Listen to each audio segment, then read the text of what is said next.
Hello and welcome to the Midweek F1 podcast. This is the last look at the race just gone, the first look at the race just coming up. I'm Nicola Hume.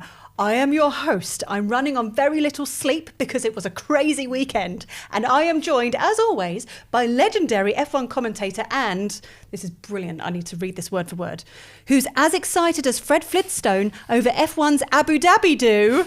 It's Ben Edwards. Fred was an absolute hero of mine when I was growing up. He was. So, yabba dabba doo. That was written by producer Jim, by the way. Indeed. Yeah, as ever. Very good. Right. So we need to make sure that you subscribe. I know over the last few weeks, our subscribers have been going up and up and up. So welcome. If you've only just joined, how have you only just joined at the end of the season? Mostly probably because of the drama. But welcome if you have just joined. If you're just watching for the first time, click that subscribe button and click the bell button so then you get notifications every time a new video goes live. We have so much to talk about. Oh, we do. The Qatar Grand Prix weekend. Okay. I mean, with a sprint, with a main race as well.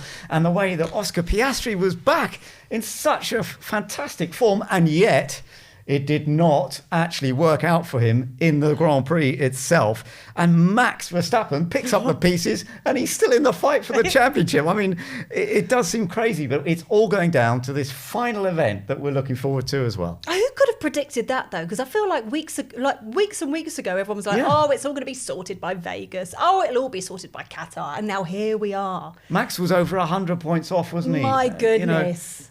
And what he's done is stunning. So then later on in the show, we will be joined by a very, very cool guest today. So we're going to be joined by Top Gear Grand Tour overlord and F1 fan, Andy Wilman, which is exciting. Yeah, it's going to be great to speak to Andy as well, actually. And I'm going to be giving him the we need to talk about question. And it's going to be about the papaya rules for McLaren and how they're going to run with those going into the final event in Abu Dhabi. Yeah. When can they win the championship with drivers, not just constructors? Yes. And speaking of winning championships, we then have our midweek championship of the world, the prediction championship, because it has never been closer. It is so close. Between first and fourth, there's 6 points. So it's anyone's game. Oh, my goodness. Yeah, and of course we will dive into what we expect in Abu Dhabi, but can we really predict it? I mean, everything's been so unpredictable recently, very difficult, but we will have a go at it, won't we? Right. So, okay, Qatar, let's discuss this. Now, obviously it was a sprint weekend, which means that there were points up for grabs, and it was an interesting sprint. And it added to the drama. But then the race itself. Now, my husband doesn't particularly care when it comes to Formula One. He doesn't care about cars that go fast. But when strategy is involved, he's interested. So the whole race, while we were watching it, I was stood next to the TV going, if they have to pit at this point because there was a 25 lap thing with the tyres. That's right. So I was like, if they haven't pitted, which means that then Max and everyone else will have to pit at lap 32. And does that mean that when McLaren pit for the second time, they're going to go for softs and then they're going to go for really fast laps? What's going to happen?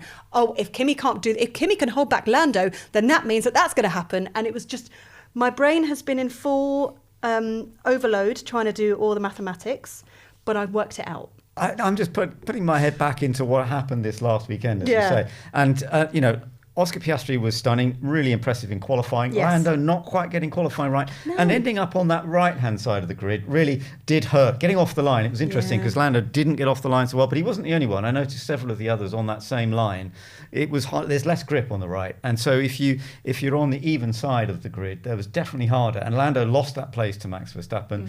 But Oscar Piastri was in total control until McLaren decided not to go for the pit stop under safety car. And I was surprised. When I was watching that live, I thought, oh, they haven't come in. Oh, look, Max is coming. Oh, everybody else is coming. And I just thought, oh, McLaren, what have you done here? And of course, that was the question then. That's, as you said, it made the race interesting, more interesting perhaps than it might have been, because overtaking, it's tough there, isn't it? My goodness. But it was an interesting race. Yeah. It was. I found it fascinating because it was all going to be about strategy. And at the end of the day, Max took the win, and Lando lost out with that last pit stop, but he was a bit lucky, of course, when Kimi Antonelli had that off, so he gained another couple of points, and that could be crucial when we go into the Abu Dhabi event. Right, so let's go through it bit by bit. Producer Jim.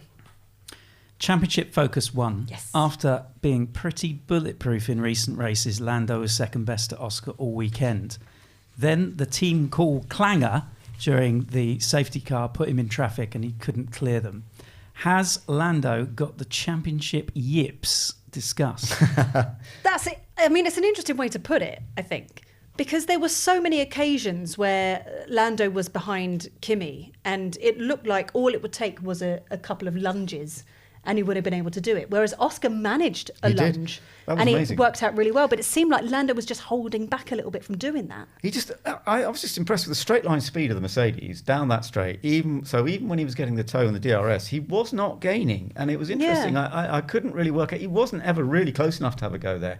I'm surprised. The Mercedes looked very impressive in a straight line. There's no doubt. It had low downforce and it was tough for him. But yes, you're right. I mean, Oscar definitely had a bit more pace than Lando over the weekend. It's funny because some of the circuits we've been to recently, Lando's been surprising us how much quicker than Oscar he was, and yet Oscar's come back at a track that he's gone so well at in the past, and he delivered again. But he wasn't so lucky, and he was pretty upset afterwards.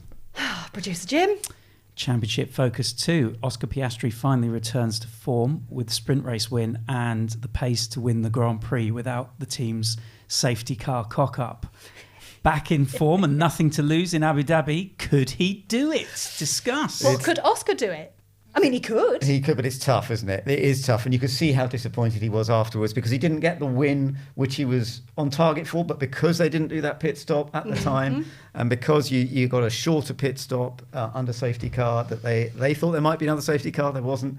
And Oscar, he was gutted. And I do understand because for him to win the championship, as you said, points-wise, that's much harder for him. He has isn't to it? win. He has to win, and Lando has to be P6 exactly, or lower. P6 or lower. Yeah. I mean, that's the thing. You know, if he could win and think, oh, that's all right, as long as I win. Yeah. But it's not enough. He needs Norris to have and Max as well to have a tough time. What I found fascinating was seeing Oscar on the podium and just being like, yeah, great. Like there was no celebration there whatsoever. You could just see. And even their radio messages at the end of the race, it was just, the silence was deafening from both McLarens. What I do think, Jim, is that going into this championship decider, I think Oscar will be on top of it, absolutely. And I just wonder with Lando, I think he will do it. I think he'll manage, but the pressure on him is immense. And I've seen top drivers going into the final round of a championship and not deliver their best sometimes, and yet sometimes they can do just enough to get through. It's going to be fascinating. And Max, of course, I think will be at the very top as well because I've won the championship. Let's just go for it. Producer Jim. Well, my next question, Championship Focus 3, the perfect Grand Prix from Max and Red Bull in contrast to McLaren. He's only 11 points and one race from possibly the greatest F1 comeback in history. And he says he's not bothered. Yeah. True or gamesmanship? No, Discuss. I don't know. He's so cool, calm and collected. Like every interview you've seen of Max, even he's going, we shouldn't really be here. We're only here because of McLaren's mistakes. It's not because we've been particularly great. It's only because McLaren keep cocking things up, and that's why Red Bull are doing so well. And it seems like he's just kind of living with that and being very humbled by the whole thing. So he's been asked questions of, oh, was that your race to lose? And then he'll say, well, no, I don't ever think about losing. I just go to win, and that's it. That's all I can do. And I love the chill Max that we have. You just know that if it happens, if he wins, the scream down the radio will be incredible. And to match Michael Schumacher's 5 in a row would be amazing. It would be remarkable, and he's going to go for it. Absolutely, he will go for it, but he knows it's all a bit unpredictable. Yeah. What the team did as well, when the sprint race and the qualifying there, it just wasn't working well, and the way they managed to turn it around and get him so quick in the race. I mean, but that is partly his talent, but partly the team working so well together.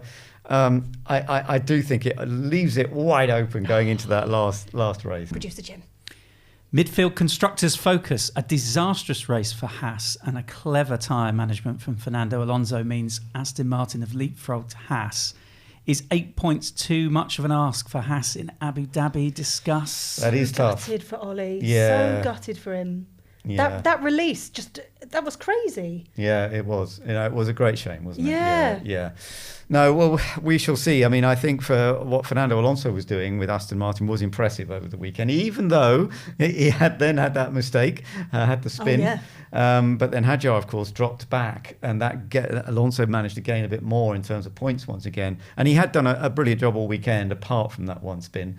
So it's close, but I think it's going to be tough for Haas to come back on them because, 8 points actually going into one race and you're in the midfield. That's tough. That's tough. If you could put money on it, who's your money on then? Sticking with Aston? I think it probably would be sticking with Aston to hold that space. But Haas have done a great job. They have. They've done a fantastic job this year. Yeah.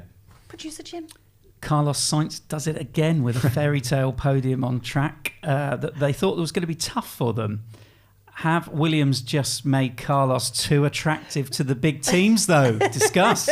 Tell me you saw the picture of James Vowles like laying on the floor with the trophy. It was so good. Such a brilliant podium. And then there was that radio message that there was just, 5 laps towards the end? And Carlos Sainz goes, oh no, I'm losing. There's something wrong with it. There's something come off the car at the front left or whatever it was. He's going, oh no. And everyone's going, oh no. Then he managed to get on that podium. He did a great job. Fantastic job. I was really impressed. And this is the Carlos that we've seen often in the past. I know the first part of this year, a lot of people were saying, well, Carlos Sainz, he's not doing anything. Alex Albon was definitely on top. But Alex has been with Williams for years. Yeah. And I always see that difficulty of drivers coming into a new team, getting a feel for the car, a feel for the team, working with engineers. It always takes time, but Carlos has done that brilliantly now. And what he did there to hold off Lando by 6/10 of a second as they crossed the line. It was tight, yeah. Remarkable. Well done to Carlos Sainz. But have they made him too attractive to other teams?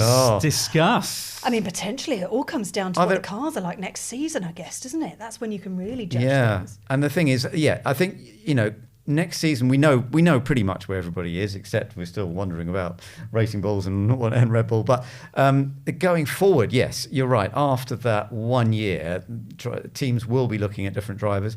I think Carlos will always be considered, though, to be honest, because he's always been impressive. Producer Jim. Well, let's go there. Ferrari focus. Yeah. It was possibly even worse than Vegas, possibly even Lewis's worst weekend of his career, and Leclerc can only manage 9th. Is Horner now a real option? Discuss. I mean, every time we come up with a Christian Horner, where's he going next? Because suddenly he's not going to Aston Martin, and or is he? Well, do you think so? I mean, who knows? Because Adrian Newey now the boss. Yeah. But is that going to be the case for all the time? So I don't know anything, but here's my theory from what I've been hearing from other people. So I think potentially Aston Martin could have like a McLaren situation where they'll have Newey and Horner. And Horner will be the Zach Brown, being the face and the guy who does all the media stuff. And then Newey will be the Andreas Stella. I do wonder because Adrian, he's a great leader, but he's not somebody who particularly wants to be talking to media all the time. And that side of it, but as a team boss nowadays, that is a big part of what you have to do. Could he fix Ferrari if he went there?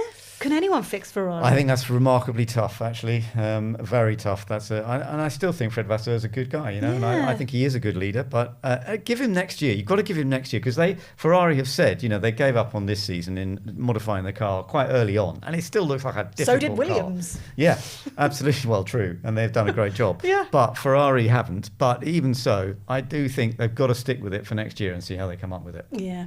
Producer Jim. What did you make of the 25-lap tyre rule? Should we have more of these? Discuss. I can understand why they did it because there were these issues when cars were going off and through the gravel and causing problems with the tyres around that circuit. But is it something I want as a new rule? Not particularly myself, because it feels a bit put out, to have these rules. And you just sort of think, well, come on, this is just racing. You've got to tell them how many times they need to stop, but otherwise it's up to them, I'm going to disagree with you. Okay, fair enough. I think it makes a very boring track a little bit interesting. Yeah, it did help. I know that they obviously tried to do the same thing with Monaco, which is also a very boring track, and they're trying to make it more interesting by adding in the pit stop, so then there's a strategy kind of thing involved, and I think that definitely helped. Otherwise, we would have just been watching a DRS train for an hour and a half. I do understand that. So it can make sense. Yeah. It's just always a difficult one to know how much do you add in, to the I'm just rules. here for the drama. Yeah, Ben. fair enough. Yeah. Producer Jim. Leonardo Fornaroli becomes F2 champion in Qatar and joins an exclusive club consisting of Charles Leclerc, George Russell and Gabi Bortoleto as first season F2 champions. He can no longer be ignored by F1 teams now, right? I mean, absolutely. Also off the back of being F3 champion. Exactly. One to back. Yeah, exactly. Really impressive. Yeah. And he's Italian, and we haven't seen an Italian star in Formula One for a while. It would be lovely if he could come into Formula One, but there's nothing there at the moment, is there? Well, I mean, there was an interview with him. Yeah. And he said, okay, so my plans next year seem to be happening and you'll find out in a few weeks. So my money's on reserve somewhere. Which makes sense. The fact that he's Italian, you would go, wouldn't that be nice if you throw him as reserve for Ferrari? Possibly. I don't know, but it's exciting. He's another exciting one. He's done really well. And to do it before they go into the final round as well. He finished second. That was enough. Some of his main rivals did not do particularly well, and suddenly he was champion. So many congratulations. And to do it in your first year, as you say, Jim, and especially having won the F3 championship the year before, I think he is obviously a real talent. Mm-hmm. He's one to watch. And I think when it comes to sort of the rookies in general that we've had this season, it's been a really exciting season for the rookies. Yeah. So what I want to do for the social media roundup for this week is I would like to mention Kimi Antonelli. Now, it was a tricky day for Kimi yesterday because when you were watching the feed, it did look like he gave up his place for Lando. That's what it did look like. But it's only really when you go back and you watch the onboards that you go, oh no, there was a genuine mistake there. So you had GP, who is Max's engineer, on the radio going, well, it looks like Kimi's just given up his position for Lando, so now you're going to have to fight even more for the next race or whatever. And then the attack on social media on Kimi Antonelli has been horrendous. And he has changed his Instagram profile picture as just plain black. And Red Bull have released a statement saying that we don't support any of this. If you watch the onboard footage, then you'll see that it was a genuine mistake. We don't support any horrible language, any horrible behaviour, any nasty comments on social media towards Kimi. It was just a genuine mistake, and it's just stop being idiots on social media.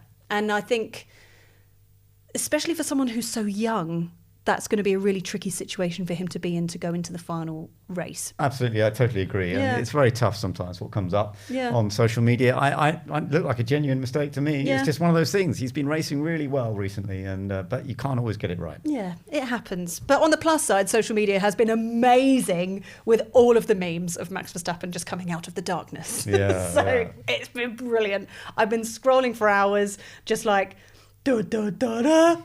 Max, but just constant. I've been loving it. If you're on social media, we are at Midweek F1, by the way. Fantastic. Well, right. I'm very pleased to say we've been joined by former Top Gear and Grand Tour executive producer and now a published author, Andy Wilman. Andy, it's great to have you with us. I know you're a big fan of Formula One. Yeah. But what are your thoughts of what we've been going through in this 2025 season? Well, it's been, I'm obviously, it suits me, but it's been like quite cinematic, hasn't it? You go, right, Piastri's got it. Yeah. And then he hasn't. And it takes a while to unfold. And then you think, oh, well, Norris has got it. And then Verstappen, the sort of, OG comes back in and you're like, no, surely he can't. No, sure. Jesus. And then you watch how he's like shrunk the points. That is movie stuff. It is like a 3-act film. So I'm loving that. What else am I impressed with? The young kids, and I don't know if this is just like my perception, but the newbies seem to be the best crop ever. Hadjar, you can stop there. Hadjar's just great. Yeah. Just Hadjar. Yeah. Are you looking at Antonelli? Good job. Antonelli. Yeah. Yeah. Antonelli's face. It's like every time he does well in a race, and then Toto goes, "Well done." He's like, and I get to do it again next week. Yeah. It's like he's a little kid going, "Oh, I do this in the next race." He just seems so happy to be there. But they impress me because I always think when you follow some drivers and then they retire and the new kids come, you go, well, I'm not going to be interested now. And then they worm their way into your sort of heart, like the Jensen would or Webber. these kids are doing the same. I really thought 1 year will come when you go, I don't care who they are. I'm just not interested. They're all 3 years old. But they are like when we went to heart. I think they're great. Yeah. Good stuff. Yeah, Sad about Lewis, obviously. Yeah. Yes, Yeah. we're going to come on to Lewis in a second. Yeah. Going to ask you about him. But Yeah. before that, Yeah. most importantly, That table you're here now to plug looks your like, book. yeah, I just look. It looks like a single man's bed sit. Now, that It's book all there, taken doesn't from it? producer Jim's cupboard. That at is home. his living room. Yeah. Now, within your book, Mr. Wilman's motoring adventure, Yes. there is a chapter in it that is about F1 drivers and apparently about your lucky pants. And I Yeah. want to know how the two of those end up together. Lucky pants. Right. So because we were never that slick when we made Top Gear, you kind of hang on to everything you've got as in terms of like making things work. So I got it into my head. I wore these pants one show and then I wore them another show. And I don't know if the evidence is there, but when we had a good studio record, I was like, oh, I'm wearing these pants. I've got more than two pairs, but like, Good. Yeah. I was like, there's a correlation here. These pants are affecting the show. The next thing I did, which was dumb, is tell everyone. So everyone's going, if you're not wearing those pants, right up to Jeremy, it's like, you've got to be wearing the lucky pants. And then one time I didn't, and we had a like mediocre show. So there's like, the proof is there, Mystic Meggish, like the pants matter. So Wednesday morning is when we record the show. Our guest is Davina McCall for that show. I'm at home and I'm like scouring around the house and I say to my wife, oh, the lucky pants. And she's like, oh no, they're still in the wash, they haven't been done. And I went, oh, it doesn't matter, look, nobody will know, it's established now. So I put other pants on. May the Lord strike me down. The phone goes, it's Davina. No. Lost her voice, can't come on the show. Oh. Amanda, my wife, she's like at the other side of the bedroom, she's like, the pants? Like, you know, it's a It is the moment, pants. like a movie. Yeah. Yeah. And so we had so it's 8 o'clock in the morning. The guest is going to be, 3 o'clock, Jim, when they would come on? They've got to get there about 12 Yeah. to like be taught how to do the laps by the stick, sit around while we wait for all their lap to be edited. So 12 o'clock and it's 8. And we're in Dunsfold, Yeah. down in Surrey, so you can't just grab a guest from London. So our only option, I talked with Jeremy about this on the phone, was Damon Hill lives around the corner.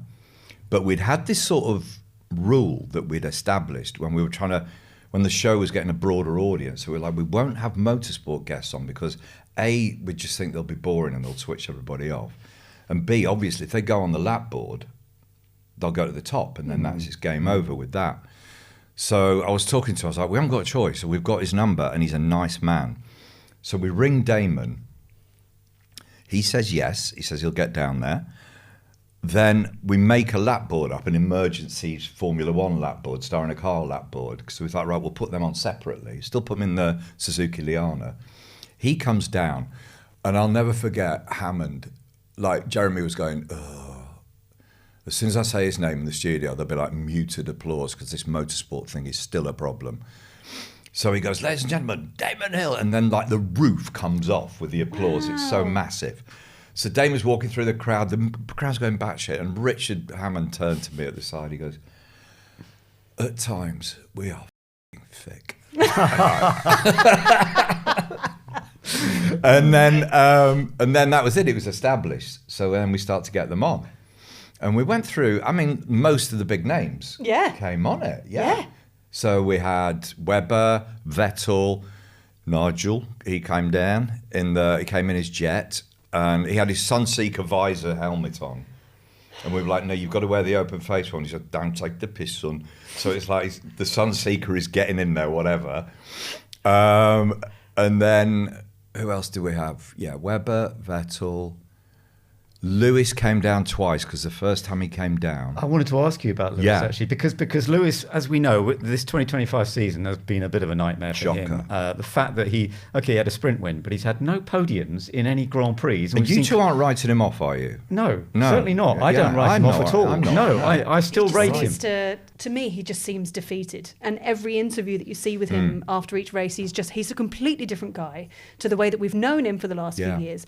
And I think maybe he needs that break. He needs to finish the season. He needs that break. and then he'll take some time to himself, and then he'll come back next season. Yeah, he's got the stronger talent. and I more still focused. believe he's got the talent. 100%. I don't think the car has suited him at all. Yeah. But what were your experiences of him? Well, the first time he came down, I think it was when he just lost that rookie season, the championship, by 2 points. Wow. And so McLaren is still Ron Dennis days. So we're getting all Ron Dennis-ishness coming down the phone. Like, he's in a Suzuki Liana, you know, and then, like, I think it was Matt Bishop was a PR at the time. Matt Bishop sort of rings and he goes, "Oh, Ron doesn't want him. Ron wants him to do it in like an SLR." And we're like, "It's not the point." Like, same car. And he went, "Yeah, you know what Ron's like." And then Ron's going, "Yeah, but he's a Mercedes man." And we're like, "Jesus Christ, Ron, is anybody like going to go, well, I'm going to buy a Liana now. I won't buy that S-Class." It's like, let it go.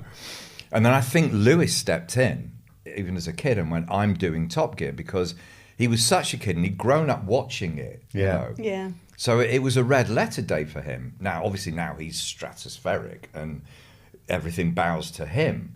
But back then he was like, "I'm coming down." So he comes down, it's a wet track. And he was amazing. I remember watching that second to last corner. He was incredible, which was that sort of, I don't know who came up with it, but it's like you're going from a motorway to a country lane, almost at a right angle. And he seemed to get it better than anyone else, but it was a wet time, so he wasn't top of the board. So he had, I think, 4 McLaren days for the next time he came down. They, you know, the drivers get these days that they have to give to the team. And he took one, and we had a deal with him. He said, "If it rains, I won't come.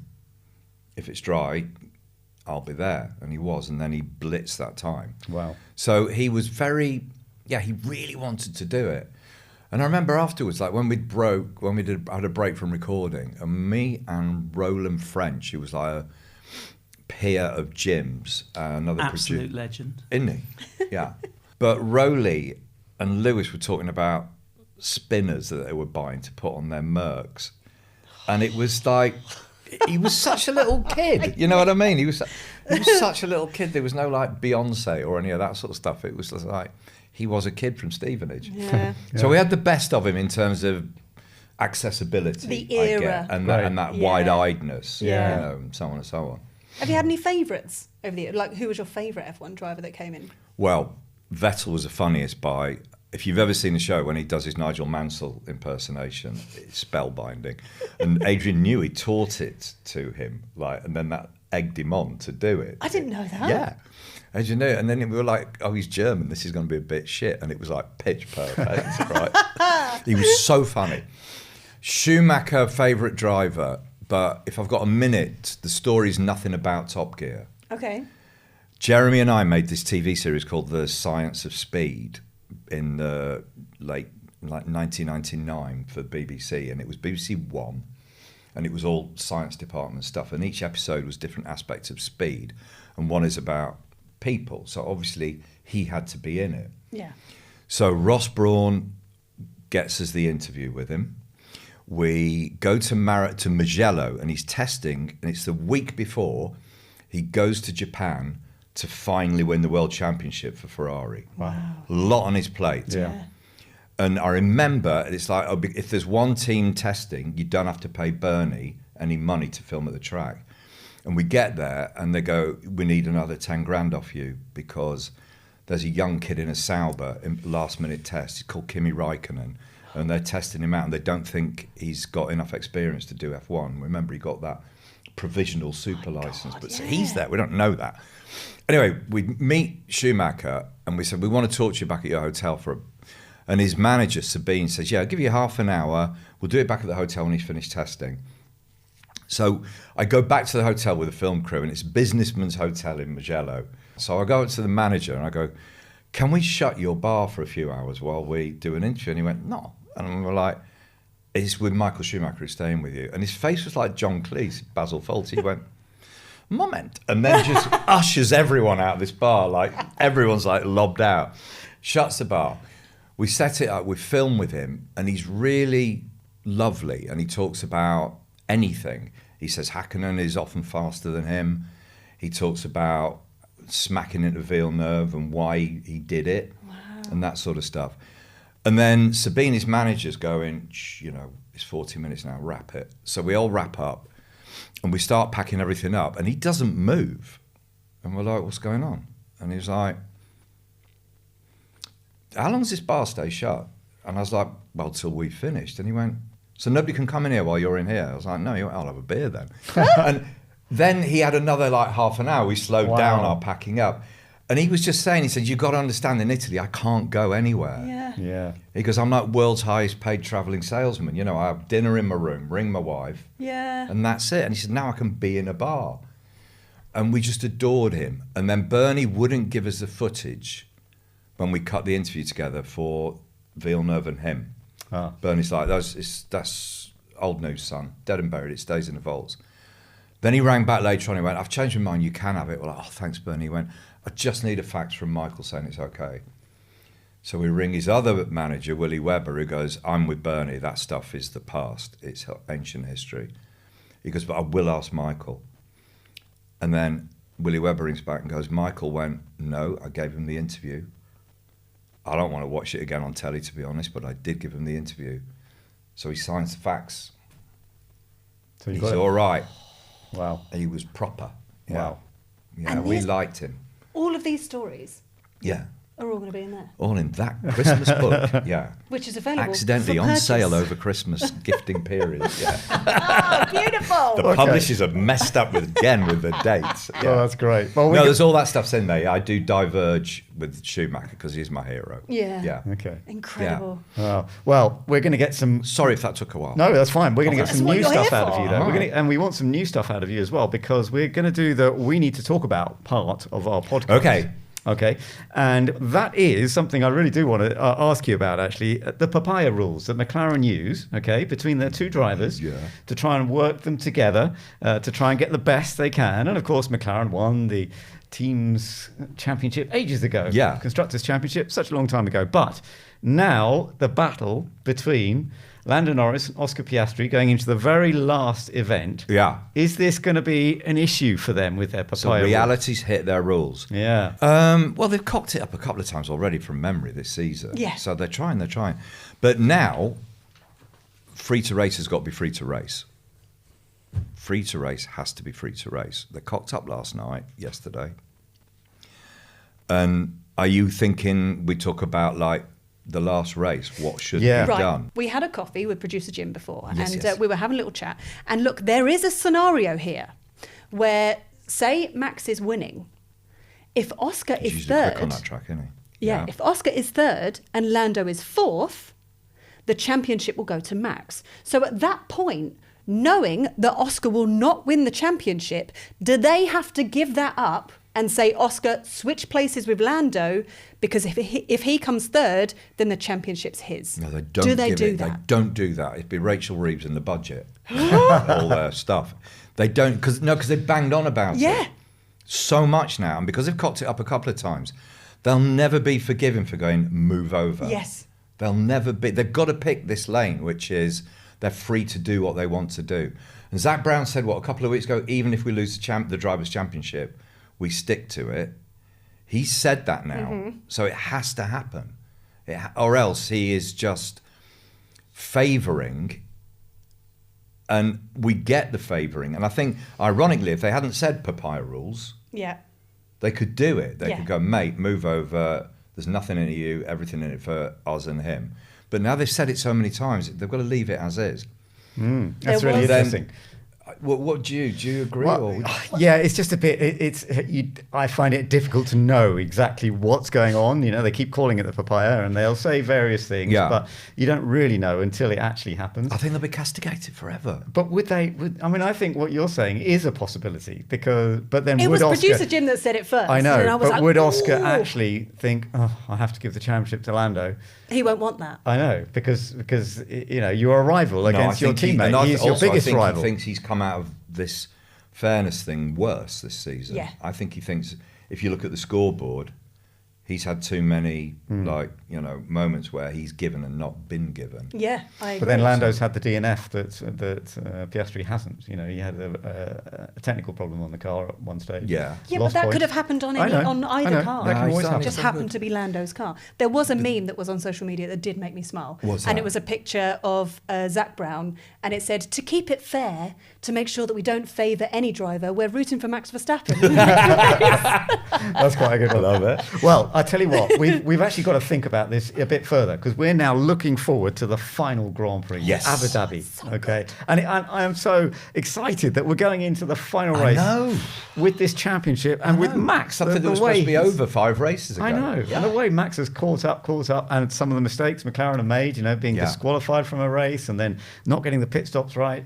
It is astonishing. And what do we think? Because last year. And Max has dominated this race for many years, but last year he took out Oscar Piastri. The two of them made a clash through turn one. Mm-hmm. Lando Norris went on to win, Yeah. and both of them managed to get back up a little bit, but they weren't there. They weren't. What do we think is going to happen? Is it what do we think or what do we want? Well, either. Both. Either. Yeah. Go for it. Give us both. What do you think? I don't first? want Norris to win. Okay, that's what you want. Yeah, exactly. Yeah, that is. If I was like, if God's up there with like his telly and his beers watching it, I'm just like, I'll just move that car around. But I've nothing against him. Never met him, but I like Piastri. He came on the farm show, Jeremy's farm show. He's in the next series, and he tried to reverse a trailer and tractor into a barn, and he was beyond hopeless. But he never gave up, and we just love him. And I think he's just like, he's a bit of a dweeb, and I just like him. Yeah. And then Max is this, like I say, this cinematic hero stroke villain. He's full on character, and you can't deny his power as he comes back, fighting back. Yeah. So I'd go for either one of them. And Norris I've got nothing against, but this is really childish, but when, like, say you're watching a new series like Landman, something like that, and then people go, "Oh, I've been watching Landman," and if you're an early adopter, you go, "Yeah, but I watched it 2 months ago." You just can't help being childish like that. Yeah, I knew about that. And it's like when you like Formula One and then Drive to Survive brings in a whole new legion of fans, you sort of go, yeah, but I was a fan before Drive to Survive. And I feel a bit like that with like Norris and Leclerc have got all these like Drive to Survive fans, which is just like offends me a bit. So I just I kind of like the older ones or what have you, like Alonso and so on. So that's my mentality. Yeah. Okay. I associate him totally unfairly with Drive to Survive because I think all the girls who watch Drive to Survive fancy Norris. Yeah, he's a very handsome boy. Yeah. Carlos Sainz, handsome. Again. There's not many mingers actually No, there isn't. There's on not. that grid. No, it's a good I think good they're lineup. going Models 1, like catalogues, and then he's got a driving license, right? Sign him up. Yeah. So that's what you want to happen, though. Yes, I do. But what do you think will happen? I think Norris will probably win because he's only got to get on the podium. Oh, interesting. Right. Go on then. We need That's to me. move on to our prediction championship. That's a of the world, dreary right? prediction. I'm sorry. Now, here's what's going on at the moment. Now, our prediction championship of the world in terms of points is just as exciting as the actual Formula One. Okay. It is so close. At the moment, in P1 is producer Jim with Yay. 79 points. Well done, Jim. I know. I'm in P2 with 78. Then you've got 78. Ben in P3 with 75 I'm points. astonished. Is it I've all come up that prediction far. points? And then, for the first time ever, Team Guest is in last place because Tomo McCluskey last week got a big fat 0. So at the moment, it's all down to you to save the season for Team Guest because you're only on 73. What, with a wild prediction like it's probably going to be Norris? Well, here's what we need. It's really going to shock everyone. We need... Are you in a 1, 2, 3? We need P1, P2, P3 and a fastest lap. So it's 6 points, 4 points, Christ. 2 points, and then a point for fastest lap. Now, because there's only 6 points between first and fourth, it is anyone's game. No All right. pressure. Over to you. So Stroll will win. No, sorry, I got it wrong. You never know. Never know. Yeah, exactly. Yeah. He'll most likely cause a safety car, I think. All right, I'll go. There is a bit of what I want in this. I'll go Verstappen winning, and I think that's logical. And then I'll go Piastri because he's got his mojo back and he'll be angry. And then I'll go Norris third because why could he not in that car? Right. So that would win Norris the championship. Yes, I think that's logically what I'll happily sit with that. Okay. Fastest lap? Piastri. Okay. Ben. That's really intriguing, actually, because that's sort of where I was thinking as well. The Right. sort of order you've come up. I'm going to come up with a different order, though. Go on, because- then. Just so that we have a bit of variety. A bit of 'cause- drama. Yeah, a bit of drama, because we just don't know what on earth is going to happen in this race. Are they all going to steer clear of each other? Are they going to crash into each other? Are we going to end up with a completely different lineup? I Well, don't Norris know. just needs to stay clear, doesn't Yeah, he? he does. He's not going to try and take anyone out. No, absolutely. But okay, I'm going to go for Piastri for the win. Okay. I'm going to go for Russell in second. Ooh. He's going to come out of nowhere. But I am going to go for Lando in third to get the championship. Right, so you think Lando's getting I the think he championship. might Okay. well Why do it. Russell? Do you think he's good on that track? He's a Or- cheeky one, isn't he? He can sometimes do Yeah. some pretty amazing things, and he was the sprint race worked very well for him in this last weekend, but the main race didn't work quite so well. Okay. Fastest All right. lap? Fastest lap, I will go with Carlos Sainz because he was so impressive. Oh, Oh, lovely. really? Okay.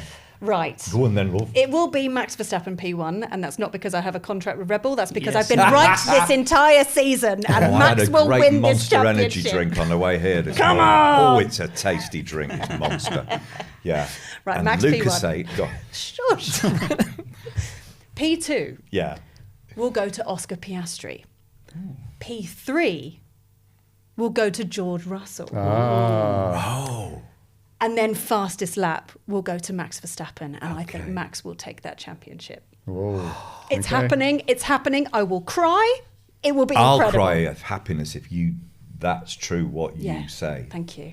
Yeah, I want a big sort of split in the clouds Yeah. and stuff outside the house Yeah, that would be amazing. when it happens and it's like your predictions right. Yeah, champagne everywhere. Massive lotto finger coming down. It's you, Yeah. right in the eye. She was And Nicholas, right. some of the people following us have been coming up with some good stuff too about some of these ideas, haven't they? Well, yeah. I mean, that's true. I mean, we have to give a shout out to Frankie46 boy, who predicts it. Who predicted, got this right, it will be decided in Abu Dhabi by Lance Stroll putting his car in the wall and causing a safety car favouring Max Verstappen. Smiley face, what a lead. He's a gift, isn't he? Right, Frankie46, single, says that. Okay. Who else? Well, What we else have you need got? we need producer Jim's predictions as well.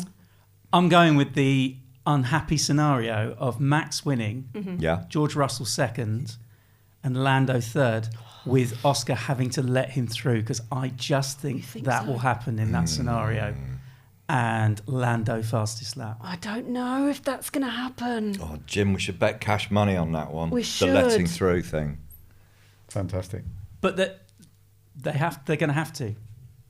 Are they going to have to? Yeah, they'll be, Are they going to have they'll to? be battered for it. Yeah, they will. It's going to be a very, very intriguing one, I think. How's he going to explain that afterwards? Old Zach, we're fair fighters, Brown. How's he going to do that? I just can't see that happening at all. What's become tradition on this show, Andy, Yeah. is that we like to finish off with a random story or an interesting fact. Now, as much as you've already given us some dynamite stories already, Okay. do you have anything else that you can give us to wrap up the show? Formula One-ish? It or- doesn't have to be. I mean, the first episode we Random. did with VBH, she gave us a fact about owls, didn't she?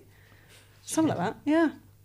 Facts about owls. Doesn't don't- have to be out based. It doesn't have to be. Raikkonen came on the show.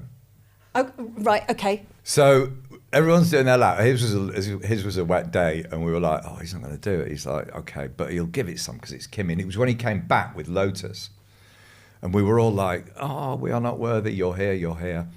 And it was like I went down to see the guy with the timer, Nick Dalton, had the watch out. I was like, Legend. "How's he doing? How's he doing?" He went, "Not great." So he goes into his motorhome. And he's like, I've done enough laps now. And he goes in. He wasn't unfriendly, but he's just like, it's a rainy day. And I go into the motorhome after him because it's starting to dry out. It's like never going to be a dry track, but it's lessening. I've gone in a bit late because he's in the like lazy boy chair and it's Yeah. warm. And he's like fully sort of stretched out like Joey from Friends. He's in there. And I went, Kimmy, it's drying out now. I can't tell you your time, but it wasn't brilliant. And we know you could go faster. And he went, no, I can't. And we were like, No, Kemi, it really is dry now. And I said, if you look out of the window, you'll see it's definitely getting drier. And he with hugely bad grace, upped himself to the window and he went, no, it isn't. And then lay down again. So eventually I kind of lost it with him a bit and bollocked him. There's so many people here waiting to see you make a comeback. Yeah. And that'll be on you if you don't do something. And then I thought, what have I done? And then he got out and he went and did a couple more laps and went a bit faster. But that was the day I told Kimi off. And I love it. Andy, thank you so much. It's been fantastic having you with us, and some of the subjects you've brought in, just amazing. But we are now looking forward to this all-important final race in Abu Dhabi where the championship's going to be decided. Also, do you know this, Ben? The episode next week, we are recording it from a friend of the show, Colin Furz's yes. bunker. Yeah. Or his lair, his dungeon, whatever we're calling it, that bit underground that he's built on his house on YouTube. We're filming it from in there. Excellent. It's going to be so good. So if you want to catch up with everything, make sure you subscribe to Midweek F1. Social media, we're also at Midweek F1. Follow all of the things, because I can't believe the finale we're going to get for this F1 season. It's going to be amazing. I know. Andy, thank you very much for joining us. Thank you, guys. Thank you for having me along. Great. Oh, and you can buy the book at all good bookstores and online. £10.5 for Black Friday. There you go. Okay. See you next week. All right.